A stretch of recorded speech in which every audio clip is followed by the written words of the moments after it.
¿La Unión Europea realmente beneficia a sus países miembros? Sí, absolutamente, por todo concepto.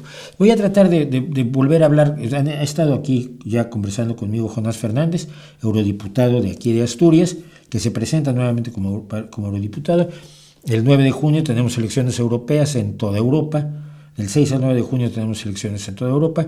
Yo el 9 de junio, hoy precisamente acabo de presentar mis papeles para ser representante del Partido Socialista en un colegio electoral en el que votaremos muchos ciudadanos y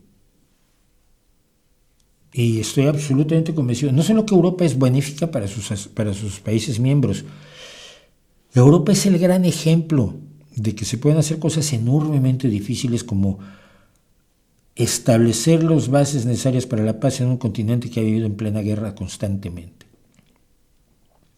Y establecer una situación económica tal que permitió que los países más pobres salieran de su situación de pobreza. Portugal, Grecia, España fueron países beneficiados brutalmente por la Unión Europea, porque Europa reúne recursos de todos los países, sobre todo los más poderosos, para dar fondos europeos para la realización de una serie de proyectos en todos los países que son importantes para todos. Entonces, no creo que Europa es en este momento el más grande sueño de la humanidad y el más grande ejemplo, y debe defenderse y mantenerse su democracia y su visión y sus enormes posibilidades, aunque tenga muchísimos defectos, que eso es inevitable.